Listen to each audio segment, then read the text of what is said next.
शिव कथा में विराजमान सभी संत साधु ब्राह्मण जन तपस्वी जन साधक उपासक एवं सभी श्रोता भाई बहन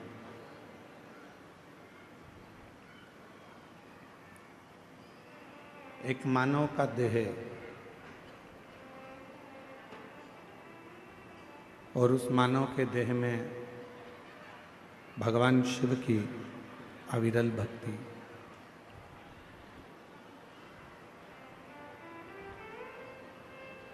कहते हैं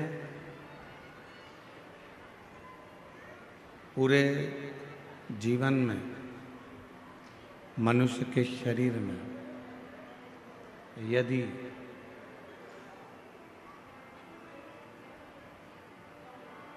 एक मिनट का भी शिव नाम हमारी जिह्वा पर आ जाता है तो हमारा संपूर्ण जन्म जो हमने मानव देह का लिया वो पूरा कृतार्थमय हो जाता है, धन्य हो जाता है।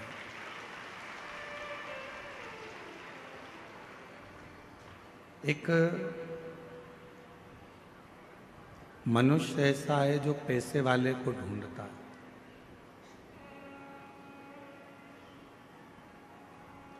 केवल एक मानव जो पैसे वाले को ढूंढता है,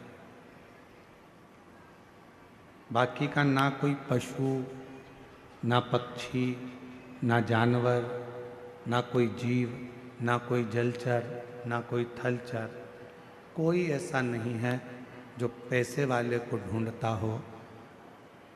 पशु भी ढूंढेगा तो प्यार करने वाले को ढूंढेगा, पक्षी भी ढूंढेगा तो प्यार करने वाले को ढूंढेगा, जानवर भी अगर ढूंढेगा तो प्यार करने वाले को ढूंढेगा।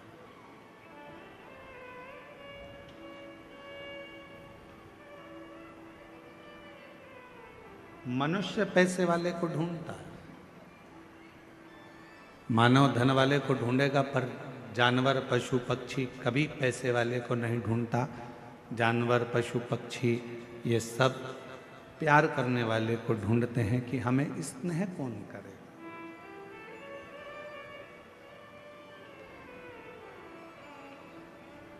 एक क्षण का यदि प्रेम किसी पशु को, किसी पक्षी को, किसी जानवर को मिल जाता है तो वह आपसे दूर नहीं जाता और आपके पास आता है।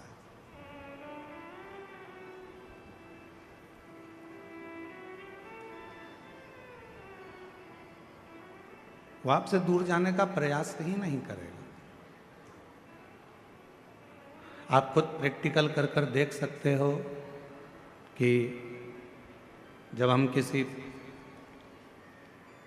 जीव को स्नेह करते हैं, प्यार करते हैं, प्रेम करते हैं, कोई छोटा सा कुत्ता भी है, श्वान है, पक्षी है, पशु है, हम उसको थोड़ा सा प्रेम देते हैं और वो पशु,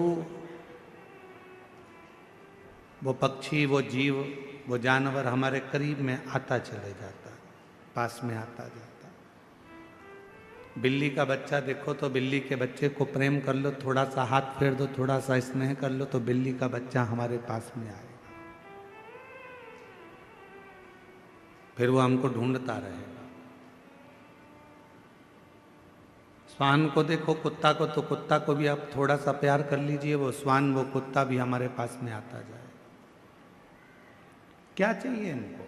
केवल प्रेम, केवल प्यार, केवल स्नेह, केवल तुम्हारा समर्पण, केवल तुम्हारा स्नेह उस जीव को चाहिए, उस पशु को चाहिए, उस पक्षी को चाहिए, केवल प्रेम।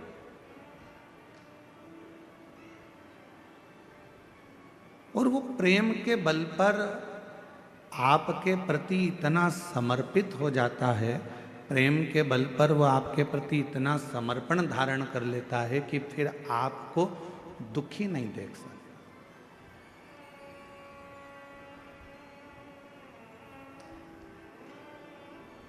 मनुष्य धन के पीछे भाग रहा है, मनुष्य पैसे वाले को ढूंढ रहा है और पशु पक्षी जीव जंतु प्यार को ढूंढ रहे हैं।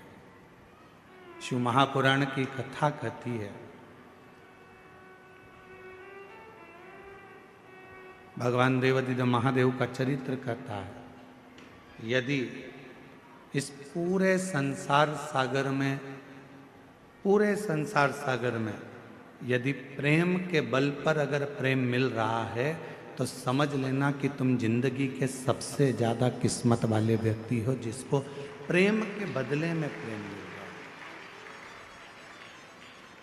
है। आज के जमाने में लोगों ने पैसे से प्रेम को तोल लिया।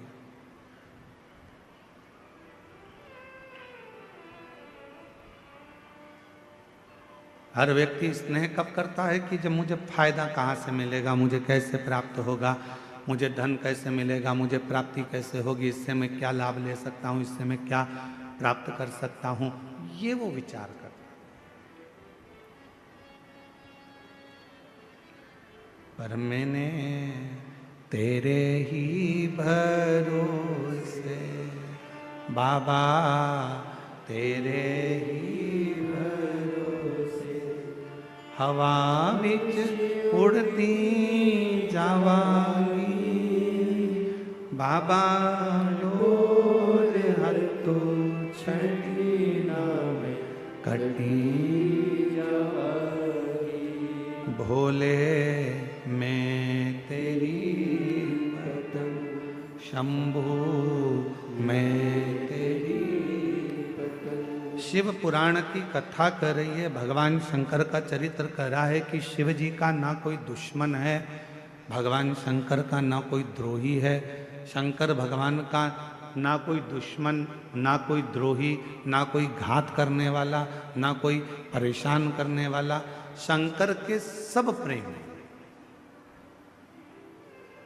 इंद्र के दुश्मन बहुत सारे मिल जाते हैं, देवताओं के बहुत दुश्मन मिल जाते हैं, पर मेरे भोले बाबा का कोई दुश्मन, कोई, मेरे शंकर भगवान का कोई द्रोही नहीं। कारण क्या है? 33 कोटि देवता में केवल एक देवता ऐसे हैं, वो देव अधिदेव महादेव ऐसे हैं जो पशु से भी प्रेम करते हैं, पक्षी से भी प्रेम करते हैं, जीव जंतु से भी प्रेम करते हैं, भूतों से भी प्रेम करते हैं, प्रेतों से भी प्रेम करते हैं। और चाहे वो डाकनी हो, पिशाचनी हो, भूत हो, चुड़ैल हो, कोई भी हो, मेरे शिव को मतलब नहीं है कि ये क्या है। मेरे भोले बाबा को मतलब नहीं है कि ये कौन है। मेरे भोले बाबा को तो केवल यह मालूम है कि ये मेरा है, मैंने संसार में जन्म दिया है। अगर ये संसार सागर में पैदा हुआ है, अगर ये संसार सागर में जन्म लिया है, अगर ये संसार सागर में आया है, तो ये मेरा अपना, ये मेरा है।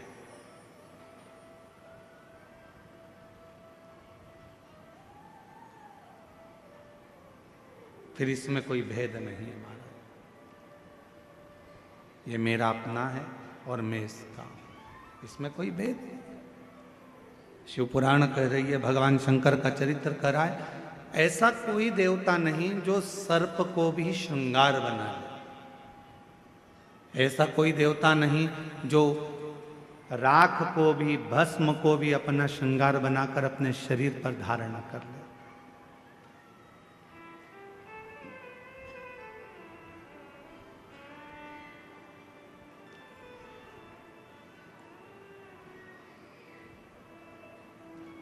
और शिव का डमरू डम डम बोले, अगम निगम के भेदी खोले। शिव का डमरू डम डम बोले, अगम निगम के भेदी खोले। ऐसा डमरू बजाने वाला कोई नहीं, ऐसा डमरू बजाने वाला कोई नहीं, मेरे बाबा से निराला यहाँ कोई नहीं, भोले बाबा से निराला यहाँ कोई नहीं। इस संसार सागर में भगवान शंकर से निराला दुनिया में कोई नहीं हो सकता। एक पक्षी है, दौड़कर आ जाए शिव की शरण में, शिव उसको स्वीकार कर लेते हैं। एक पशु है, शंकर की शरण में आ गया, शिव ने स्वीकार कर लिया। एक जीव है, शिव के शरण में आ गया, शिव ने स्वीकार कर लिया। कौन है जिसको बाबा ने नहीं दिया?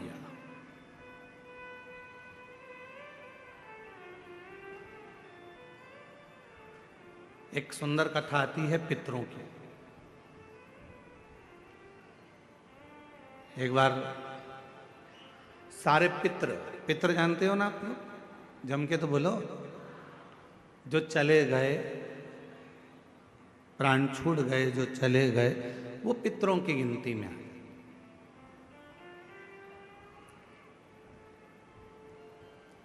गर्भ में अगर कोई बच्चा मर गया, गर्भ से बाहर निकल कर मर गया, तो वो आहूतों की गिनती में आ गया, जो कुंवारी अवस्था में मर गया। वो कुंवारा चले गया, आहूत हो गया, कुंवारी अवस्था में चले गए। तो पितर, आहूत, ये सब भगवान देवाधिदेव महादेव के पास आ गए और भगवान शिव जी के पास आकर खड़े हो गए। शास्त्र कहता है कि 1000 वर्ष निकल गया, पितर और आहूत भगवान शंकर की सम्मुख में खड़े होकर केवल दर्शन करते रहे। उन्होंने ना कोई मंत्र जपा, ना कोई साधना करी, ना कोई व्रत करा, ना कोई उपास करा, केवल शिव को एक टकी निहारते रहे, केवल बाबा का दर्शन करते रहे, केवल दर्शन।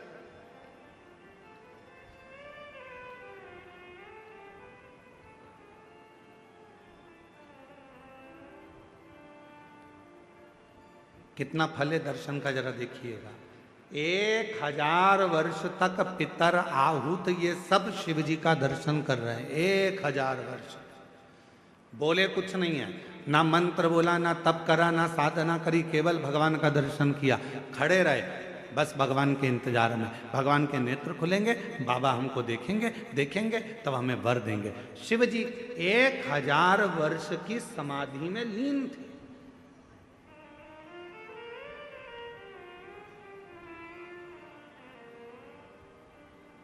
और बाबा देवाधिदेव महादेव जब 1000 वर्ष की समाधि में लीन थे, नेत्र खुले नहीं थे। आज बाबा ने 1000 वर्ष की समाधि से अपने नेत्र को खोला और 1000 वर्ष के समाधि पर जैसे ही बाबा के नेत्र खुले तो सबसे पहले पितर और आहूत पर भगवान की दृष्टि गई। भोलेनाथ जी का निगाह गया, बाबा ने देखा,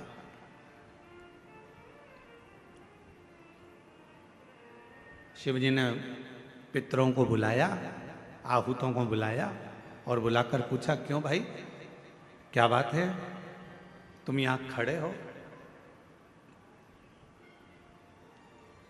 क्या बात है? बस देवाधिदेव महादेव बाबा पूछने ही वाले थे, इतनी देर में नंदी दौड़कर आ गया।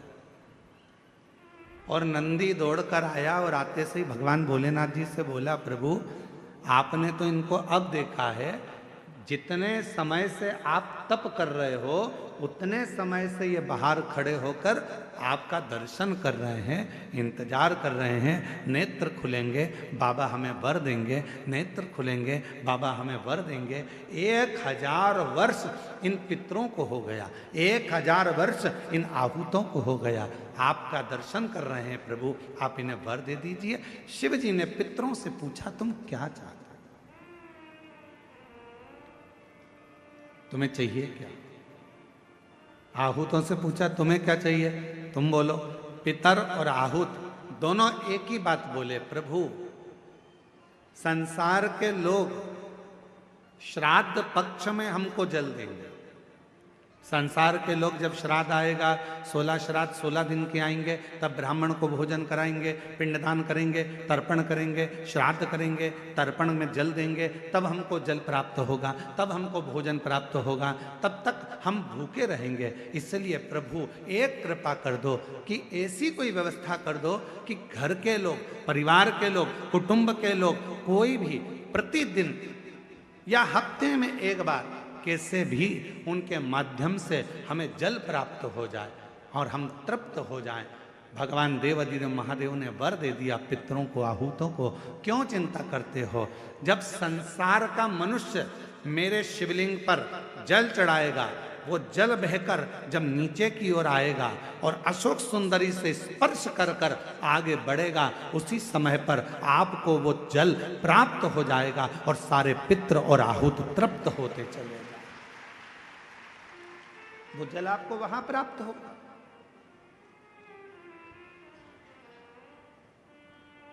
अब कई लोग कहते हैं गुरुजी हमारे यहाँ पितृदोष हो गए, कोई कहते हैं गुरुजी हमारे यहाँ आहूत दोष हो गया, पितृदोष हो गया, हमारे यहाँ ये दोष लग गया, हमारे यहाँ वो दोष लग गया। किसी ने बताया कि हमारे यहाँ कोई टोना कर गया, कोई ने बताया हमारे यहाँ कोई टोटका कर गया, कोई ने बताया हमारे यहाँ कोई ने विद्या कर दी, कोई ने कहा हमारे यहाँ ये हो गया। शिव महापुराण की उमा संहिता कहती है, जो भगवान शंकर को जल चढ़ाता है, जल चढ़ाते समय उसके जितने भी दोष हैं, चाहे पितृ दोष हो, चाहे आहुत दोष हो, चाहे वासुक दोष हो, चाहे कालसर्प दोष हो, जितने भी दोष होते हैं वो सारे दोष अपने आप समाप्त होते चले जाते हैं। और याद रखना, जो भगवान शंकर पर चढ़ा हुआ जल थोड़ा सा झेल कर लेकर आता है और अपने घर के दरवाजे पर छींटता है, दुनिया में किसी की सामर्थ्यता नहीं है कि कोई तुम्हारे ऊपर टोना कर दे या तुम्हारे को तकलीफ दे। किसी की सामर्थ्यता नहीं।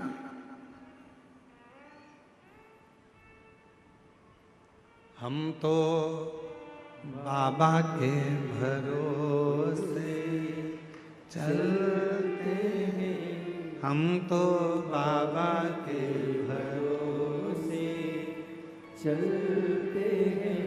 ये दुनिया वाले जलते हैं, ये दुनिया वाले बोलो बोलो जलते हैं, हम तो बाबा के भरोसे। आप सभी का स्वागत है मेरे YouTube चैनल शिव शक्ति में, जिसमें आप लोगों को प्रत्येक दिन प्रदीप मिश्रा जी के मुख्य बिंदु से शिव पुराण का कथा देखने और सुनने को मिलेगा।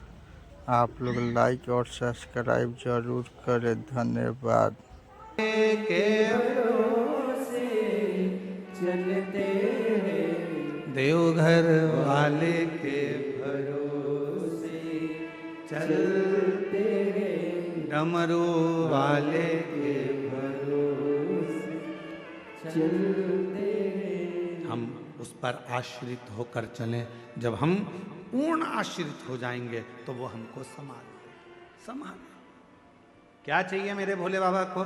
ना तो मेरे भोले बाबा को तुमसे धन चाहिए, ना मेरे भोले बाबा को तुमसे दौलत चाहिए, ना मेरे शंकर भगवान को तुमसे संपदा चाहिए, ना मेरे शंकर भगवान को तुमसे कोई प्रॉपर्टी चाहिए, ना मेरे शंकर भगवान को तुमसे कोई संपदा चाहिए। कोई तुमसे कहे कि शंकर भगवान को 1 किलो भोग रोज लगाना पड़ेगा तो समझ लेना कि बेवकूफ़ बना रहा। कोई तुमसे कहे कि शंकर जी को 5 किलो दूध रोज चढ़ाना पड़ेगा, समझ लेना कि बेवकूफ़ बना रहा है। कोई तुमसे कहे कि 25 किलो घी का दिया शंकर जी को लगाना पड़ेगा, समझ लेना बेवकूफ़ बना रहा है। अगर कोई तुमसे कहे कि शंकर भगवान को इतना सारा प्रसाद चढ़ाना पड़ेगा तो समझ लेना कि पागल बना रहा है। मेरा भोले बाबा तुम्हारे प्रसाद का भूखा नहीं है, मेरा भोले बाबा तुम्हारे दूध का भूखा नहीं है, मेरा भोले बाबा तो केवल तुम्हारे निर्मल मन का भूखा है, सच्ची भक्ति का भूखा है और हृदय का भूखा है। तुम्हारे मन से, तुम भाव से एक चावल का, मात्र एक चावल का दाना यदि शंकर भगवान को समर्पित करते हो, शिव उसको स्वीकार करते हैं। आप 1 लोटा जल शंकर भगवान को समर्पित करते हो, शिव उसको स्वीकार करते हैं। आप 1 चम्मच में से भी आधी चम्मच यदि देसी गाय का, हमारी वेद लक्षणा देसी गाय का यदि दूध आधी चम्मच से भी आधी चम्मच यदि आप शिव को दे रहे हो, शिव स्वीकार कर रहे हैं। फिर आप केमिकल का दूध मत चढ़ाओ, थैली का दूध मत चढ़ाओ, ये इधर उधर से आया हुआ दूध भगवान को मत चढ़ाओ। आप तो देसी गाय का 1 आधी चम्मच से भी आधी चम्मच दूध अगर शिव को दे रहे हो तो शिव स्वीकार कर रहा है। यहाँ ये पूरी शिव महापुराण में कहीं पर नहीं लिखा कि 5 किलो तुम्हें लड्डू देना पड़ेगा, कि 1 किलो तुम्हें पेड़ा देना पड़ेगा, या 1.25 किलो तुम्हें चूरमा देना पड़ेगा, या 25 किलो तुम्हें दूध देना पड़ेगा। कहीं नहीं लिखा, कहीं नहीं। और आपको हमारी बात पर भरोसा जरूरी नहीं है कि सीवर वाला महाराज बोल रहा है तो अपन इनकी बात पे भरोसा कर ले। आप तो गीता प्रेस गोरखपुर की शिव पुराण को लेकर आओ, और गीता प्रेस गोरखपुर की शिव महापुराण की पोथी को लेकर आओ और अपने घर में बैठकर उसको पढ़ो। उसमें आप पढ़ोगे तो उसमें कहीं नहीं लिखा कि शंकर भगवान को 5 किलो की, 10 किलो की, 100 किलो की, 25 किलो की, 1.5 किलो की, 2 किलो भगवान को भोग लगाना पड़ेगा। ना ना ना, जो जैसी भावना लाया वो वैसा ही फल पाया। जो जैसी भावना लाया वो वैसा ही फल पाया। नहीं खाली उसे लौटाया वो मन ही मन हर्षाया।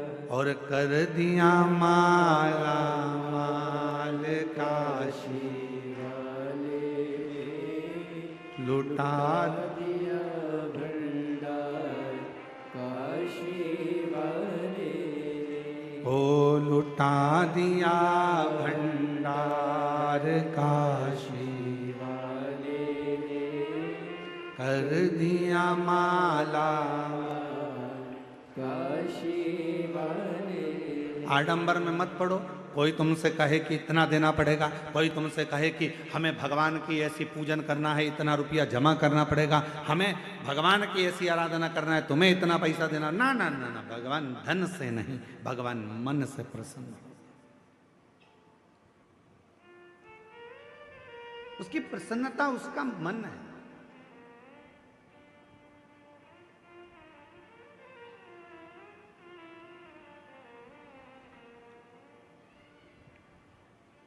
कहाँ से लाऊं लड्डू, कहाँ से लाऊं पेड़ा, कहाँ से लाऊं लड्डू, कहाँ से लाऊं पेड़ा। अच्छा, शिव पुराण शिवरात्रि का प्रसंग ध्यान से सुनना जरा।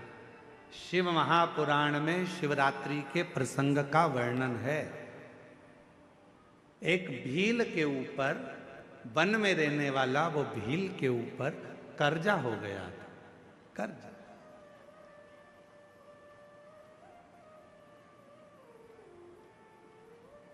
पैसे चुक नहीं रहे थे। सेठ जी को गुस्सा आ गया, अपने आदमियों को भेजा और उस भील को पकड़ के घर में लेके आए और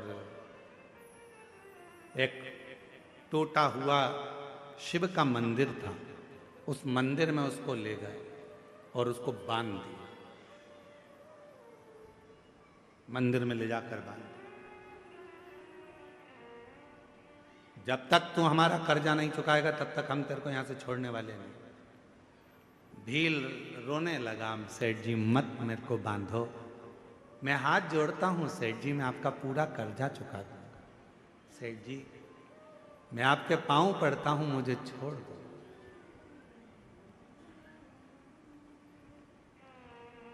आज का पूरा दिन है, आज की पूरी रात है, कल तक मेरा कर्जा चूक जाना चाहिए। कर्जा नहीं चुका तो फिर लाकर बांध दूंगा और मारूंगा। बस वो भील की आंख से आंसू निकलते रहे। पैसा कहां से लाऊं? मैं तो थोड़ा बहुत जीव जंतु को मारकर, मांस एकत्रित कर कर लोगों का वो बेच देता हूं और उसी का धन इकट्ठा हो जाता है। अभी तो 8 दिन हो गए, रोज बन जाता हूं पर कोई जीव जंतु भी नहीं मिलता जिसको मारकर मैं उसका मांस बेचूं और मुझे पैसा मिल जाए। कहां जाऊं, कहां जाऊं, क्या करूं? रो रहा, आंखों से आंसू बह रहा, नेत्रों से नीर बह रहा। आज पानी की छाजल भरी, बेलपत्र के वृक्ष के ऊपर रात्रि के समय चढ़ गया। मालूम नहीं है कि आज शिवरात्रि है, उसको ज्ञात नहीं है कि आज शिवरात्रि है।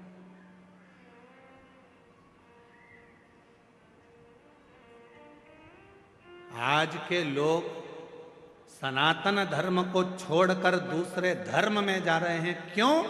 क्योंकि वो सोचते हैं कि उस धर्म में जाएंगे तो वहां हमें बहुत सारा चमत्कार देखने को मिलेगा।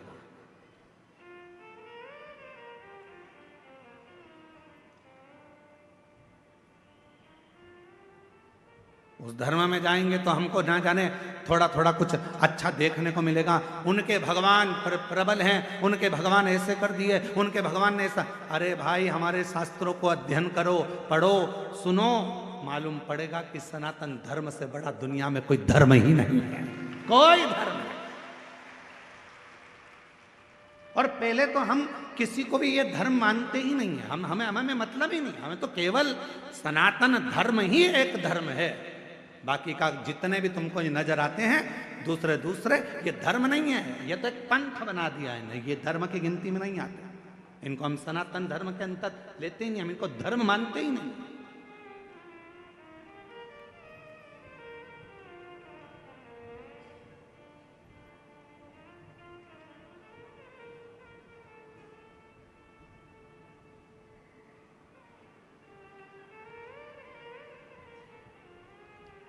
एक व्यक्ति ने देवघर में एक प्रश्न किया, क्यों गुरुजी,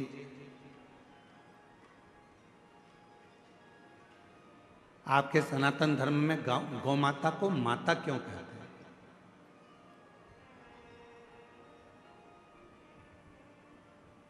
गाय को माता क्यों कहते हैं? हमने कहा भाई,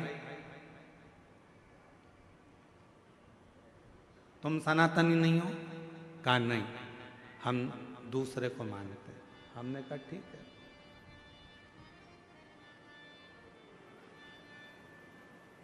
कभी हमारे शास्त्र पढ़े हैं आपने? नहीं। हमने कहा कभी मौका लग जाए तो हमारे शास्त्रों का अध्ययन करिएगा। हमारे सनातन धर्म में 7 माताओं को माता कहा गया। हमारे सनातन धर्म में 7 माताओं को माता शब्द से संबोधित किया गया। पहले नंबर पर जो जन्म देती है वो भी हमारी, जम के बोलो, माता। जिसने हमको जन्म दिया वो माता। दूसरे नंबर पर जो गुरु होते हैं और गुरु की जो धर्म पत्नी होती है, हमारे शास्त्रों में उनको भी जम के बोलो माता कहा गया। तीसरे नंबर पर हमारे गांव में, नगर में, शहर में जो ब्राह्मण रहता है, पूजन पाठ करता है, साधना आराधना में लगा रहता है, भक्ति में लगा रहता है भगवान की, उसकी धर्म पत्नी को भी हमारे सनातन धर्म में जम के बोलो माता कहा गया। तीसरे नंबर पर ब्राह्मण की जो धर्म पत्नी है उसको माता कहा गया। और चौथे नंबर पर राजा, जो नगर का राजा होता है, राज्य का जो राजा होता है, उस राजा की जो धर्म पत्नी होती है हमारे सनातन धर्म में, उसको भी माता कहा गया। महाराज, 5वें नंबर पर हमारे यहाँ जिस गौ माता ने अपने बच्चे के लिए दूध अपने थन में रखा और वो जगत का कल्याण कर रही है, उस दूध को वो अपने बच्चों के साथ साथ संसार के लोगों को भी पिलाकर उनको संतुष्ट कर रही है। भारत की इस पवित्र भूमि पर सनातन धर्म में 5वें नंबर पर उसको भी माता कहा गया है। उसको 6ठे नंबर पर धात्री। कभी कभी किसी माता के बच्चे को जन्म देने के बाद दूध नहीं आता, कभी कभी किसी किसी माता को बच्चे को जन्म दिया माता ने और उसको दूध नहीं आता, तो वो क्या कहती है, मेरा बच्चा भूखा मर जाएगा, कोई इसको दूध पिला दो। और वो बच्चे को कोई दाई हो, कोई सेविका हो, कोई हो, और वो उस बच्चे को दूध पिलाती है। तो हमारे यहाँ शास्त्र में उस धात्री को भी माता कहा गया है, उस धात्री को भी माता। छठे नंबर धात्री को भी मां कहा।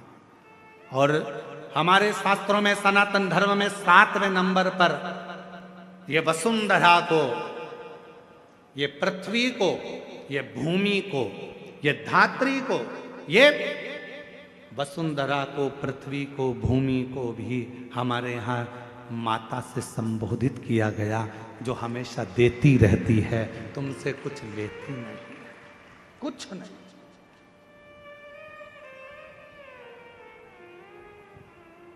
कुछ भी नहीं है, वो तो केवल दे रही है।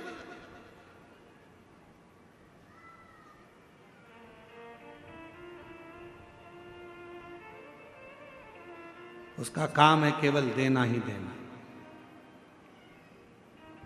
क्या देती है गौ माता? आपसे दरवाजे पर खड़े होकर मात्र एक रोटी की चाह करती है गौ माता। दरवाजे पर आकर गौ माता कब खड़ी होती है? शिव महापुराण की कथा कहती है, यदि तुम्हारे घर के दरवाजे पर मुख कर कर गाय तुम्हारे घर की ओर देखती है, गौ माता तुम्हारे घर की ओर मुख कर कर जब खड़ी होती है और उसकी श्वास जब तुम्हारे घर के अंदर जाती है, तुम अंदर जाकर एक रोटी लाकर उसको देते हो, उतनी देर में वो खड़ी खड़ी अपनी श्वास को तुम्हारे घर के अंदर छोड़ती है।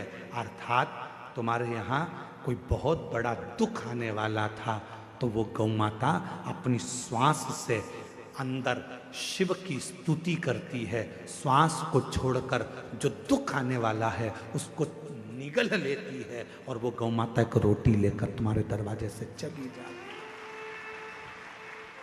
चलिए, आज कितना कितना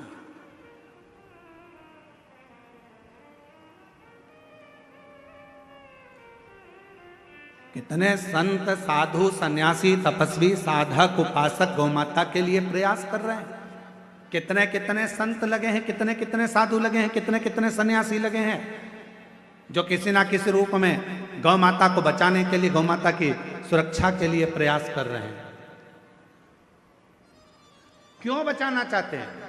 उनको बचाने का केवल एक कारण है कि जो गौ माता जगत में आकर, जिसके अंतर्गत 33 कोटि देवता विराजमान होते हैं, वो गौ माता हमारे घर के सारे दुख को हर लेती है, सारे सुख प्रदान करती है। तो हमारे यहाँ शिव महापुराण की कथा कहती है, 7 माता हैं। जो जन्म देने वाली है वो भी माता है, गुरु की जो पत्नी है वो भी माता है, ब्राह्मण की जो पत्नी है वो भी माता है, राजा की जो पत्नी है वो भी माता है। गौ माता को माता कहते ही हैं, और धात्री जो दूध पिलाई है वो भी माता है। और यहाँ शास्त्र कहता है, जो पृथ्वी हमेशा देती ही रहती है, जो वसुंधरा हमें प्रदान करती रहती है, वो भी माता, वो भी। हम इनका ऋण कभी नहीं चुका सकते, हम इनका ऋण नहीं चुका सकते।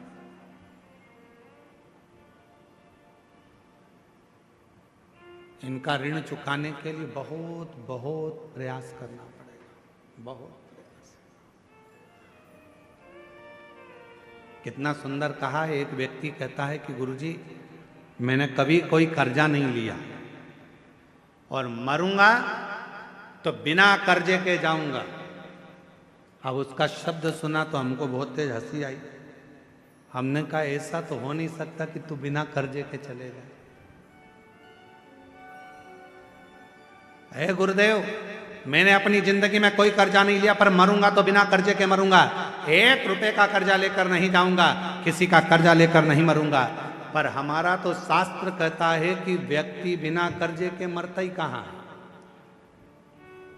मरेगा अंतिम संस्कार होगा, लकड़ियां शरीर के नीचे लगाई जाएगी, तो इस वसुंधरा का ऋण, इस वन का ऋण, इन वृक्षों का ऋण, इस पृथ्वी का ऋण तेरे माथे पर रह जाएगा। इसलिए निवेदन है, ये मत कहना कि कर्जा लेकर नहीं मरूंगा। कर्जा चुकाना है, मरने से पहले कर्जा चुकाओ, और एक प्रयास जरूर करो कि मरने से पहले एक पेड़ जरूर लगा कर जाओ, एक वृक्ष लगा कर जाओ, तो तुम कर्जे में नहीं रहो, तुम कर्जे से मुक्त होकर मरो, कर्जे से।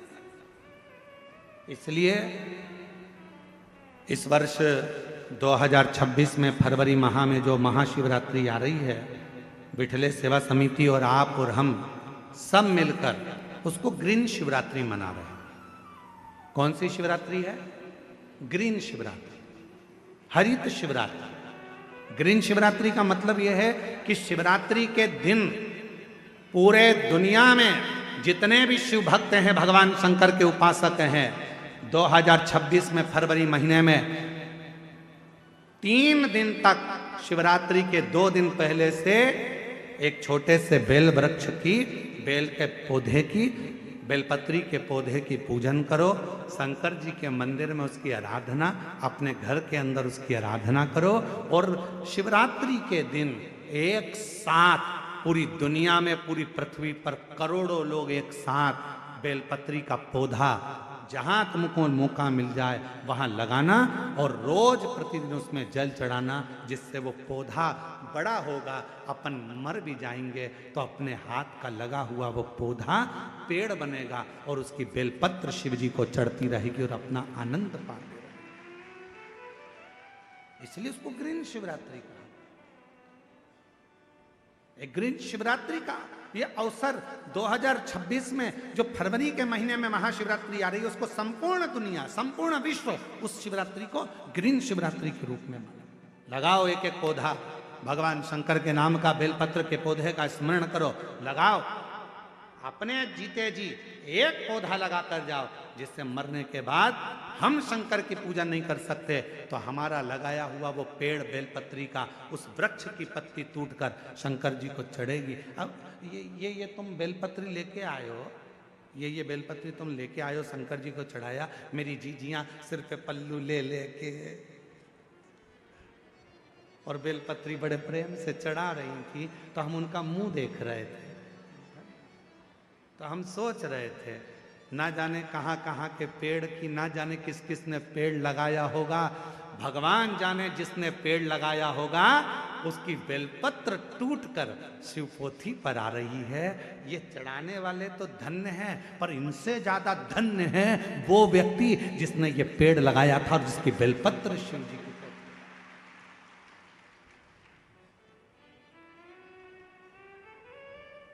अब कई लोग कहते हैं सावन के महीने में, हमने सुना यहीं पे हमने छत्तीसगढ़ में सुना था, हम आए थे अभी सावन के महीने में भिलाई, तो हमने सुना था कि एक व्यक्ति ने नियम लिया है पूरे सावन के महीने में 1.25 लाख रोज बेलपत्र शंकर जी को चढ़ाता। 1.25 लाख! हमने कहा एक बार मिलाओ उसको जो 1.25 लाख बेलपत्र शिव जी को चढ़ाता है। फिर वो आया शाम को मिलने के लिए, हम जहाँ अग्रवाल धर्मशाला में रुके थे, जितेंद्र जी, हम जहाँ अग्रवाल धर्मशाला में रुके में 1.25 लाख बेलपत्र चढ़ाने वाला आया, यहीं छत्तीसगढ़ का।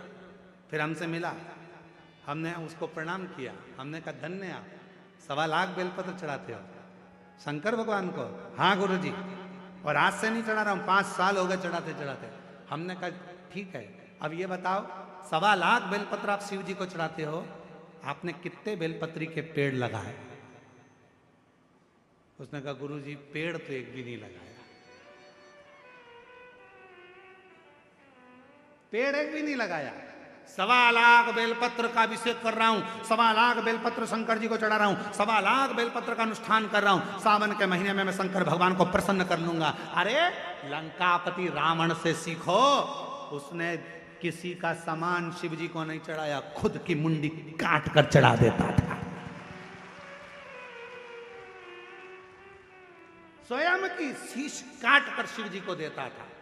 तुम कुछ नहीं कर सकते, 1.25 लाख बेलपत्र का नियम लिए हो, तो पहले 1.25 बेलपत्र के लिए कम से कम 2-5 हजार पेड़ तो लगाओ।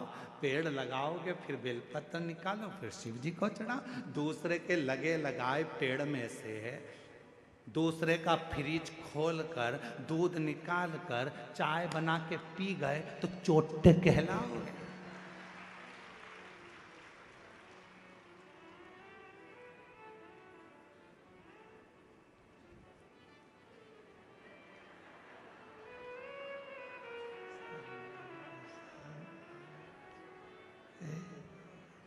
श्री शिवाय नमस्ते, श्री शिवाय नमस्ते।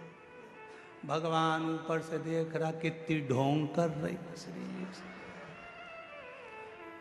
बेलपत्री का पेड़ दूसरे का, बेलपत्री का वृक्ष दूसरे का, और भेज दिया लोगों को तोड़ ला। सब तोड़ के इकट्ठी कर ली। और मम्मी जा रही हो कथा में? हाँ आज तो मैं ऊपर भी जाऊंगी स्टेज पे। एक काम करना, बेलपत्र ले जाओ। अब दूसरे की बेलपत्र तोड़ के लाया दूसरा। ये सीढ़ी पे चढ़ती चढ़ती ली आई। भगवान भी सोच रहे काहे को आई, बेलपत्र दूसरे की, कौन सा लाभ मिला।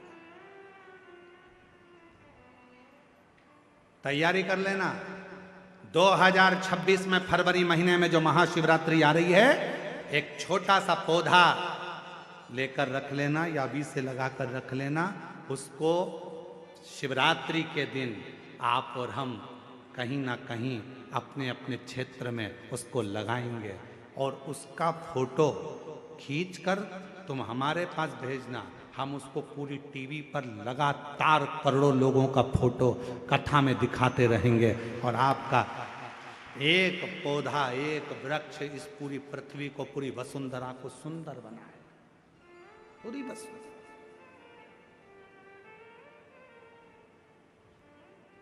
बोलो बोलो, तैयार हो? जम के तो बोलो। पड़ोसन नहीं तुमसे नहीं बोल रहा, तुम्हारे पड़ोसी टेंट वाले से पूछ रहा है। उधर वाले तैयार? इधर के पड़ोसी तैयार? बस तो फिर दोनों हाथ उठाकर हारा हारा ग्रीन शिवरात्रि मनाओ। अब की बार 2026 की महाशिवरात्रि ग्रीन शिवरात्रि हो। मेरी वसुंधरा, मेरी पृथ्वी, मेरी भारत माता फिर हरी भरी हो। लोग पेड़ काट रहे हैं, अपन पेड़ लगाएंगे और पूरी वसुंधरा को सुंदर बनाएंगे, प्रकृति को सुंदर बनाएंगे।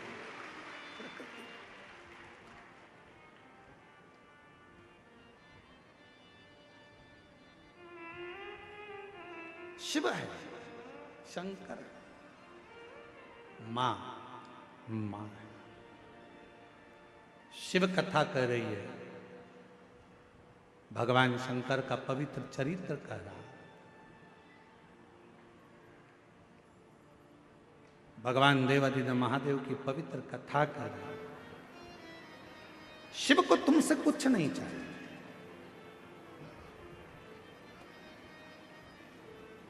यहां तक लिखा है शिव महापुराण में, मान लो शंकर भगवान को देने के लिए आपके पास में बेलपत्र भी नहीं है, मान लो शिव जी को देने के लिए एक चावल का दाना भी नहीं है, तो शिव महापुराण की कथा कहती है जो शिव जी पे बेलपत्र चढ़ी हो उसी को उठा लो, धो लो, वापिस शंकर भगवान को चढ़ा दो। शंकर भगवान स्वीकार कर लेते हैं। शिव स्वीकार धन नहीं। आजकल ना जाने कहां कहां के लोग ज्ञान देने के लिए बैठ जाते हैं। थोड़ा सा गूगल पर सर्च मारो, थोड़ा सा यूट्यूब चलाओ, तो लोगों उनके इतने ज्ञान देने आ जाएंगे। शंकर भगवान को 1.5 किलो सामग्री चढ़ाना पड़ेगी, 1 किलो ये देना पड़ेगा, 2 किलो ये देना पड़ेगा। शंकर भगवान को रिझाना है तो 5 किलो दूध से अभिषेक करना पड़ेगा, आधा किलो दही चढ़ाना पड़ेगा, 1 किलो शक्कर चढ़ाना पड़ेगी। ना ना ना ना, शिव महापुराण में अगर सियोर वाले महाराज के वचन पर विश्वास नहीं है तो गीता प्रेस गोरखपुर की शिव पुराण लेकर आओ, अध्ययन करो, पढ़ो। कहीं नहीं लिखा कि शंकर भगवान को 5 किलो की, 2 किलो की, 1.5 किलो की, 1 किलो शिव जी को तुमसे कुछ नहीं चाहिए, शिव जी को तो केवल निर्मल मन सो मोहि पावा। तुम्हारा मन भगवान को दे, केवल हृदय, केवल हृदय। एक बहन जी ने पत्र लिखा, देखो कई लोगों की तो एक अभी यहां हो गई, फिर अभी 7 तारीख से 13 तारीख तक वो गीतम छत्तीसगढ़ में कृषि मंडी चौक दंतेवाड़ा जिला में शिव महापुराण की कथा सुनने को मिल जाएगा। 7 से 13 तारीख तक 7 दिन की, और मां दंतेश्वरी की बड़ी कृपा होगी। एक देवघर में कथा बाची, वो भी मां देवी की शक्तिपीठ थी, 51 शक्तिपीठ में से माता का हृदय वहां गिरा था। और दंतेवाड़ा एक ऐसा क्षेत्र है जो मां सती के दंतेवाड़ा क्षेत्र में गिरे हैं। उस जिले में गीतम में शिव महापुराण की कथा हो रही है, तो हमको तो लगता है कि मेरी मां सती कृपा कर रही है जो कथा श्रवण करने का मौका।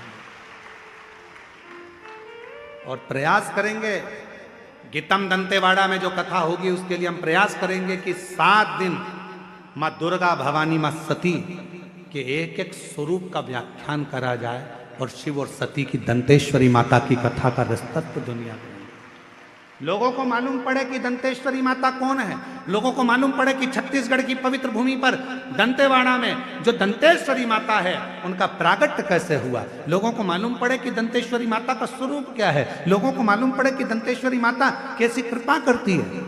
7 दिन शिव महापुराण की कथा में जो 2 बजे से 5 बजे तक गीतम में होगी,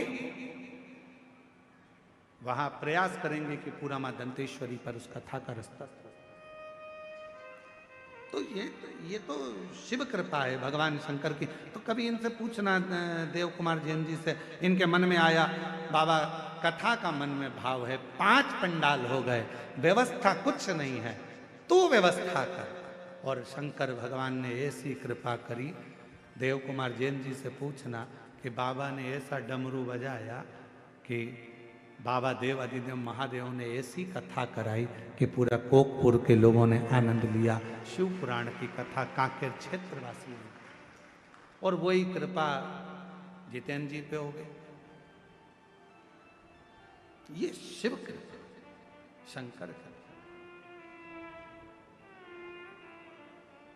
आप हृदय से उसको पुकारते हो, वो हृदय से शिव। मेरे शंकर भगवान को दुनिया के लोग कितना भी आडंबर बताएं, दुनिया के लोग दिन भर, कई लोगों की आदत है यूट्यूब पर भिड़ आएंगे, प्रचार अपना स्वयं का प्रचार करने के चक्कर में विचार करते हैं कि हम ये बता देंगे, ऐसा कर लो, शंकर जी को इतना ये चढ़ा देना, शंकर जी को 5 किलो दूध चढ़ा देना, 1.5 किलो प्रसाद चढ़ा देना, 2 किलो ये चढ़ा देना, 10 किलो ये चढ़ा देना। ना ना ना, मेरा भोला बाबा एक बेलपत्र से, एक लोटा जल से, एक चावल के दाने से, और वो भी ना हो तो 3 बार ताली बजाने से, बम बम बोलने से मेरा वो घरदानी प्रसन्न हो जाता है। उसको तुम्हारा आडंबर नहीं चाहिए, उसको तुम्हारा धन नहीं चाहिए, उसको तुम्हारी दौलत नहीं चाहिए, उसको तुम्हारा वैभव नहीं चाहिए, उसको तो केवल निर्मल मन चाहिए, हृदय हृदय।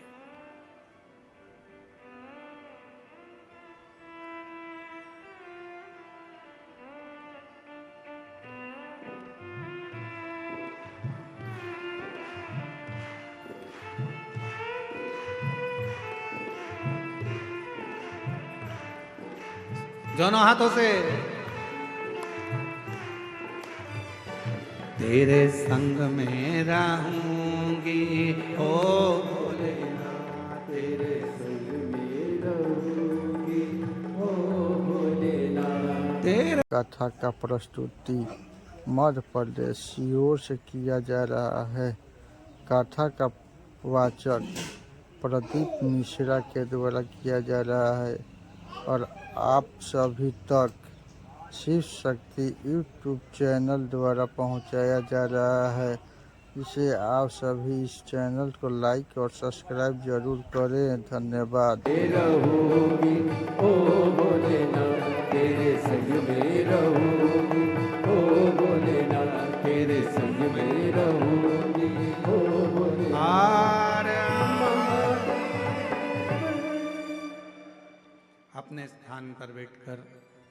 बाबा देव अधिदेव महादेव से बड़े आनंद के साथ अपने मन की बात भाव के साथ आनंद से बाबा को कहें, दिल से प्रार्थना करें, विनय करें, निवेदन करें। जो लोग घर पर बैठकर कथा का लाभ ले रहे हैं वो घर पर ही बाबा देव अधिदेव महादेव से, भगवान देव अधिदेव महादेव से अपने मन की बात कहें, दिल से प्रार्थना करें। ये कथा जो कच्चे गांव कांकेर जिला में चल रही है 2 बजे से 5 बजे तक, आज उस कथा का तृतीय दिवस है। ये कथा तो 2 तारीख को पूरी हो जाएगी। 7 तारीख से 13 तारीख तक दिसंबर के महीने में गीतम जिला दंतेवाड़ा छत्तीसगढ़ कृषि मंडी चौक गीतम में दोपहर 2 बजे से 5 बजे तक माँ दंतेश्वरी की कृपा से शिवपुराण की कथा होगी गीतम में। सारे दंतेवाड़ा क्षेत्र में पहली कथा है, इसलिए संपूर्ण दंतेवाड़ा जिला वासियों से और क्षेत्रवासियों से निवेदन है, इस कथा का लाभ लेकर अपने जीवन को धन्य बनाएं। और आसपास के क्षेत्रवासी भी माँ दंतेश्वरी की पवित्र कथा का लाभ लो। माँ दंतेश्वरी आपके ऊपर कृपा करें। 17 दिसंबर से 21 दिसंबर तक 5 दिन की शिवपुराण की कथा नगपुरा जिला दुर्ग में होगी। नगपुरा में उसका समय 1 से 4 बजे तक रहेगा। और 24 से 28 दिसंबर तक शिव महापुराण की कथा मुंबई महाराष्ट्र में रहेगी। बाबा से अपने मन का भाव कहिए, दिल से प्रार्थना करिए, जहाँ जगह मिले वहाँ बैठकर साथ में बोलिएगा, प्रार्थना करिए।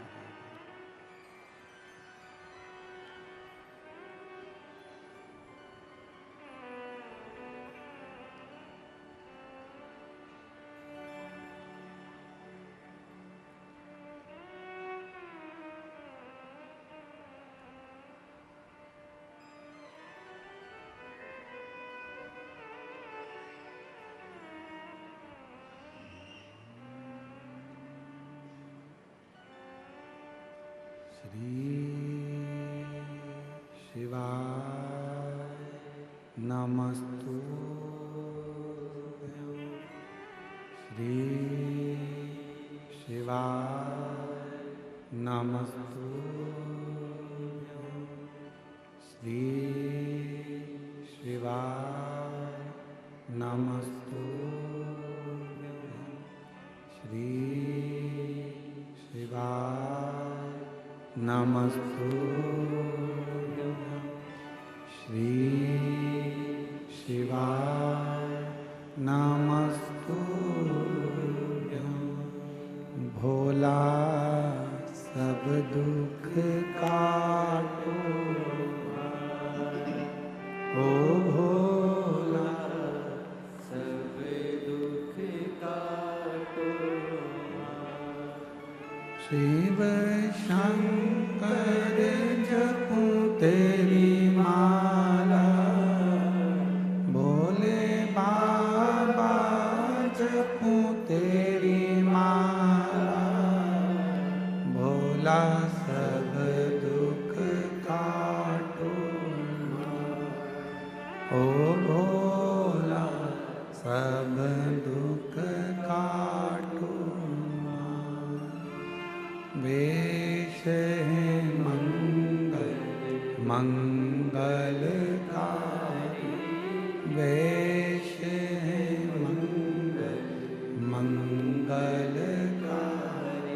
शमशान वासिया बाबा देवाधिदेव महादेव भगवान शिव ओगड़दानी त्रिकालदर्शी कैलाशी अविनाशी भगवान शंकर की पवित्र कथा कह रही है।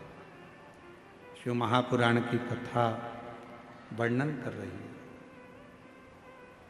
शिव तत्व कह रहा है।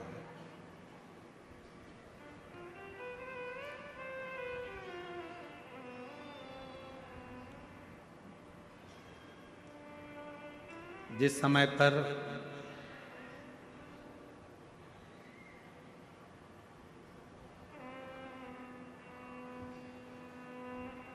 दक्ष प्रजापति के घर में कई बेटियों का जन्म हो चुका था, कई बेटियां जन्म ले चुकी, कई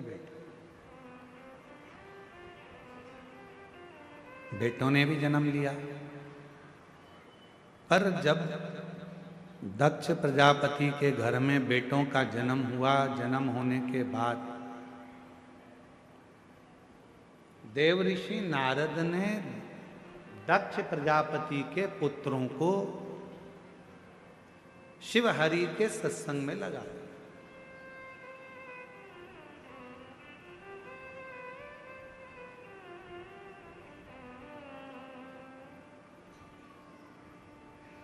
जैसे ही बेटे भगवान देवादिदेव महादेव के सत्संग में, हरि के सत्संग में, भगवान के सत्संग में लग गए, दक्ष प्रजापति को बड़ा गुस्सा आया और दक्ष प्रजापति को लगा कि मेरे जो बेटे थे, जिनको सृष्टि की रचना के लिए आगे बढ़ाना था, पृथ्वी को सृष्टि की रचना करना थी, वंश बढ़ाना था, और वही भगवान के सत्संग में लग गए, भजन में लग गए। अच्छा नहीं लगा दक्ष प्रजापति, ठीक नहीं लगा।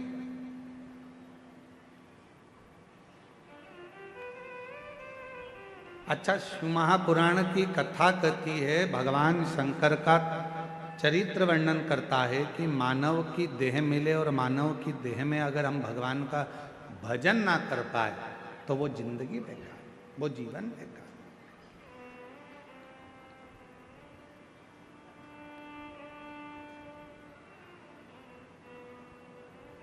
अब भी हाल भूख लग रही है, बहुत तेज भूख लग रही है, और भोजन ना मिले और वो भोजन मिले तुम्हें रात्रि को 9 बजे, तो वो भोजन किस काम का? बोलो तो जम के, सही है कि गलत है? समय पर भोजन ना मिले तो भोजन किसी काम का नहीं होता। समय पर पानी ना मिले तो वो पानी किसी काम का नहीं होता। समय पर दवा ना मिले तो वो दवा किसी काम की ना, किसी काम की। समय पर ऑक्सीजन की जरूरत है और वो ऑक्सीजन ही ना मिले तो वो ऑक्सीजन किसी काम की ना। समय पर सबके पास गाड़ी है और तुम्हारे पास गाड़ी नहीं, और समय पर गाड़ी ना मिले, कहीं जाना है तुमको, तो फिर वो गाड़ी किस काम?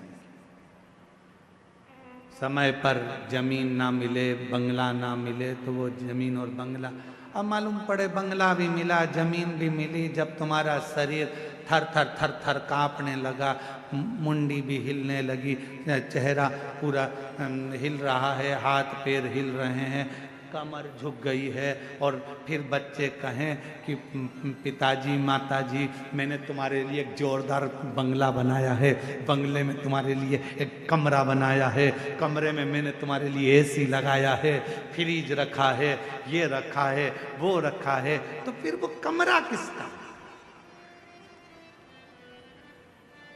अच्छा, तुमसे पूछे, ईमानदारी से बताना, सब जरा अच्छे से बोलना।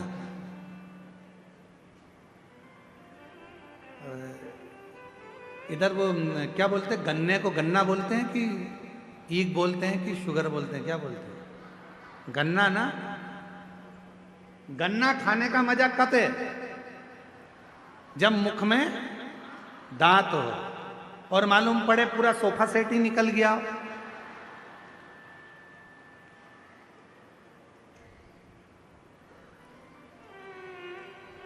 पूरा सोफा सेट गायब, और डॉक्टर के पास जाकर तुम नकली सोफा सेट लगा के आए, और नकली सोफा सेट लगाने के बाद तुमने एक बार जो गन्ना खाया, सोफा सेट हाथ में आया, हाँ, तो फिर वो गन्ना खाने से मतलब क्या?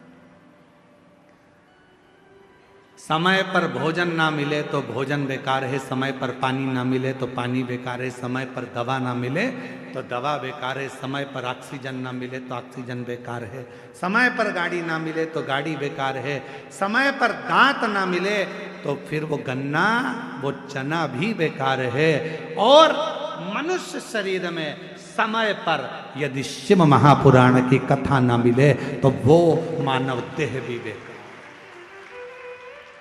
उस मानव देह का कोई नहीं। अगर ये मानव देह मिली है और आप भगवान की भक्ति में एक पत्र है, पत्र अच्छा है, देखिए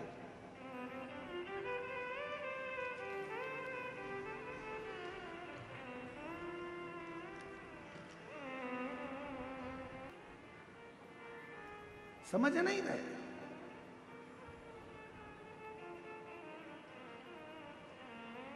एक पिताजी अपने बेटे को रोज चिल्लाते थे, बनो तो श्रवण बनो,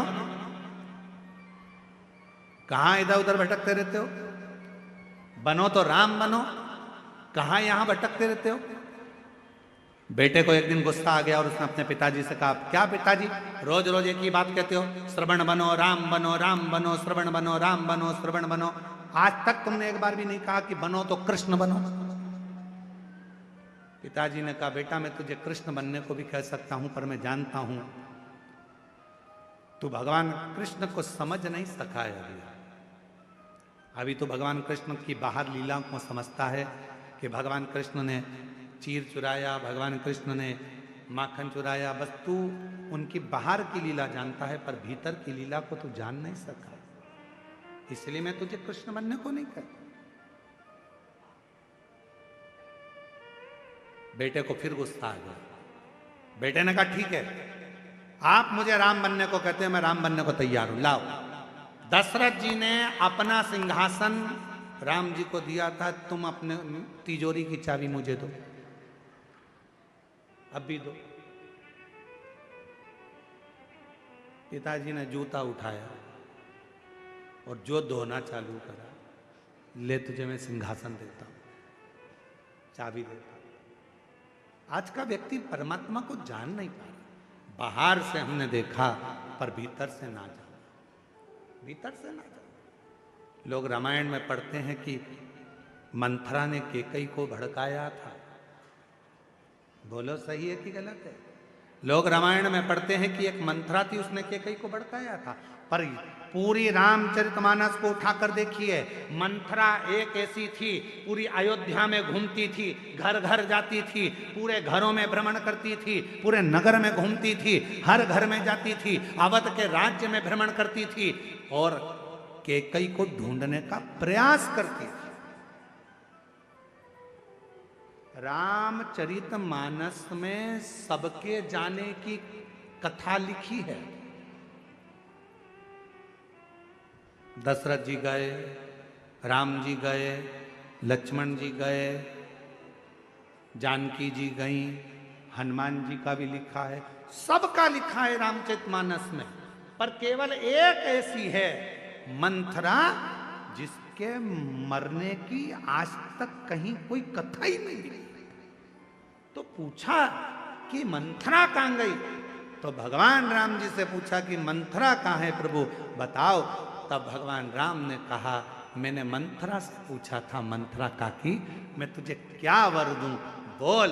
मंथरा कहती है, मुझे मार मत देना, मुझे जीवित रखना, कलिकाल में, द्वापर में, सारे हर युग में मैं जीवित रहूं, गांव गांव में घूमती रहूं और कोई घर में एक मिल जाए जिसके कान भरूं और पूरे घर को तोड़ दूं, ऐसी मंथरा आज भी घूम रही है,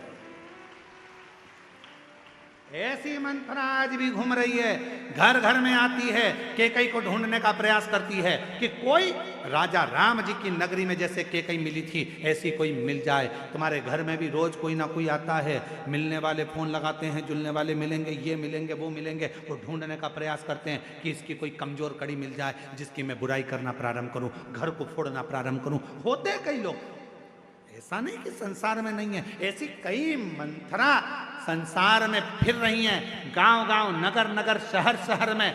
मंथरा का मतलब ये नहीं है कि कोई स्त्री होगी। मंथरा का मतलब वो है, चाहे पुरुष हो, चाहे स्त्री हो, चाहे कोई भी हो, उसके अंदर यदि बुराई का भाव है, तुम्हारे घर में आकर तुम्हारा ही खाकर तुम्हारे ही घर को तोड़ रहा है, समझ लेना कोई मंथरा आज भी तुम्हारे आसपास में घूम रही है। निवेदन है, मंथरा भले हो जाए पर तुम केकई मत बन जाना। उसके कहने में आकर अपना घर मत तोड़ देना, अपने घर को जोड़ कर चलना, जोड़ कर चलना।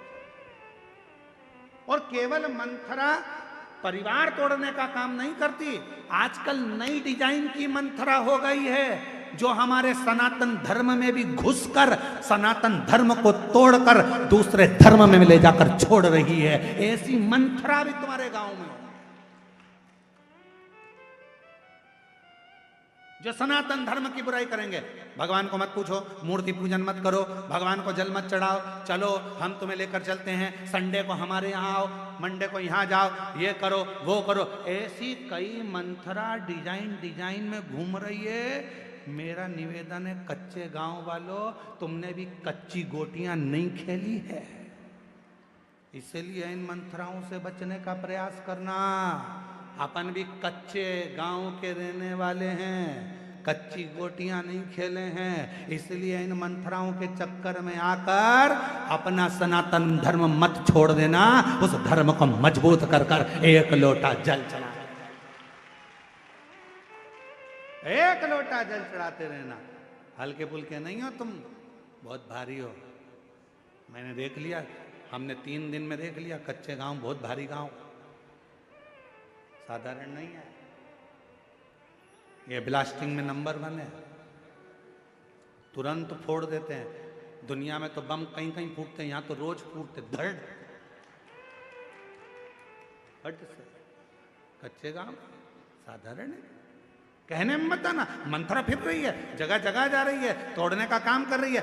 कई लोग ऐसे हैं, अपने ही सनातन धर्म में रहकर, अपना ही भोजन कर कर, अपने साथ ही रहकर, अपने ही सनातन धर्म को तोड़ने का प्रयास करते हैं। बड़े बड़े सिंहासन पर बैठेंगे, बहुत बड़ा पद और औदा प्राप्त करने के बाद भी अपने सनातन धर्म को बदनाम करने का प्रयास करेंगे। समझ जाना, समझना,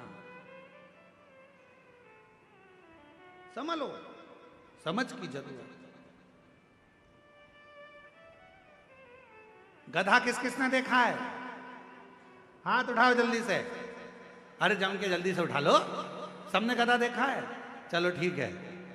गधा की उम्र मालूम पड़े 60 साल हो जाए तो गधे का नाम चेंज हो जाएगा क्या? जम के तो बोलो, क्या रहेगा? गधा।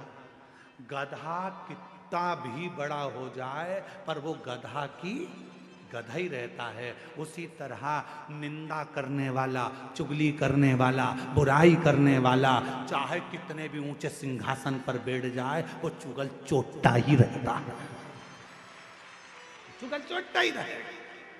गधा गधा ही रहेगा, वो चेंज नहीं हो सकता। हाँ, अपने इधर हो सकता है, तुम्हारे इधर अगर गधे चेंज हो जाते हो तो हमको तो नहीं मालूम। हमारे उधर तो गधा 40 साल का है तो भी गधा है, 60 साल का, तो वो गधा तो गधा ही रहेगा, उसको तुम चेंज नहीं कर सकते, वो कितना भी। तो कई लोग ऐसे हैं, बहुत ऊंचे सिंहासन पर बैठ गए, बहुत अच्छा पद मिल गया, खूब जोरदार, बहुत बड़े बड़े बनकर बैठ गए, और तो भी दिन रात निंदा, दिन रात चुगली, इस महाराज की बुराई करो, उस महाराज की बुराई करो, इसकी बुराई करो, उसकी बुराई करो, 24 घंटे बुराई में लगे हैं। समझ लेना गधा गधा ही रहेगा, उसको नहीं सुधार सकते, उसको नहीं सही कर सकते। वो कितना ही बुढ़ा हो गया, कितना ही बुढ़ा हो जाए, गधा गधा ही है, उसको चेंज नहीं कर सकते। इसलिए जो जैसी भावना लाया वो वैसा ही फल पाया, नहीं खाली उसे लौटाया, वो मन ही मन वर्षाया, और कर दिया माला माल का श्री वाले ने लौट।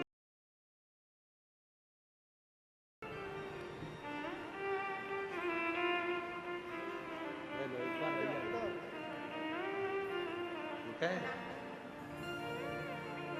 सती माता ने अपने प्राणों का त्याग कर दिया। हिमालय राज के घर में माता सती का जन्म, प्रागट्य हो। मैनावती के गर्भ से मां सती प्रकट हो। कितना कितना कितना कितना पूरे हिमालय राज की नगरी में उत्सव मनाया गया। उत्सव, लोगों के घर में बेटा जन्म लेता है तो उत्सव मनाते हैं, पर हिमालय राज के घर में बेटी का जन्म हुआ तो उत्सव मनाते। क्यों? बेटा एक कुल को तारता है और बेटी दो कुल को तारती। बेटी अगर जन्म ले तो खूब प्रसन्न होना कि बाबा ने कृपा कर कर हमारे घर में बेटी का जन्म हुआ। बेटी का जन्म।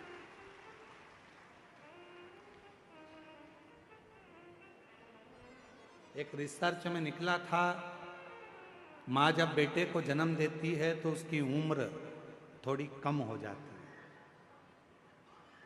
एक रिसर्च में निकला, माँ जब बेटे को जन्म देती है तो एक माँ अपने बच्चे को, बेटे को जन्म देती है तो उसकी उम्र कम होती है, और माँ जब एक बेटी को जन्म देती है तो उसकी उम्र बढ़ती चली जाती है।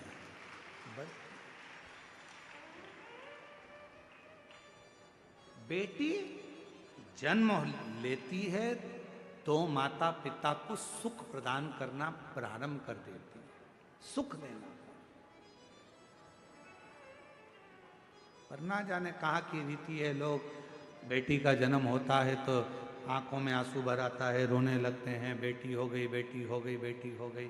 अरे भाई प्रसन्न हो, खुश हो, बेटी आई है, हमारे दो कुलों को पार लगा देगी, तार देगी।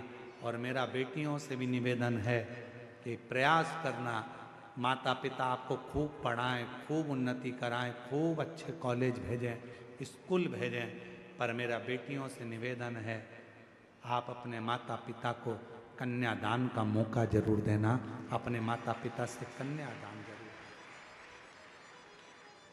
भटकना नहीं। जरा सा गाड़ी देखकर, जरा सा धन देखकर, ज्यादा किसी की बॉडी शॉडी देखकर, सुंदर स्वरूप देखकर इधर उधर भटकना नहीं। अपने ही माता पिता जहाँ चाहें, माता पिता जहाँ बोलें, वहाँ मंगल विवाह करो। कन्यादान का मौका अपने माँ बाप को जरूर जरूर। लोग तो चाहते हैं कि आप अपने पथ से हटें,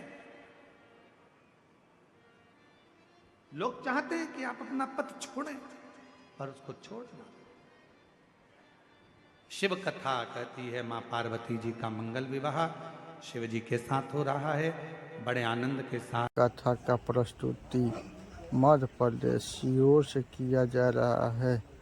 कथा का वाचक प्रदीप मिश्रा के द्वारा किया जा रहा है और आप सभी तक शिव शक्ति यूट्यूब चैनल द्वारा पहुंचाया जा रहा है। इसे आप सभी इस चैनल को लाइक और सब्सक्राइब जरूर करें। धन्यवाद।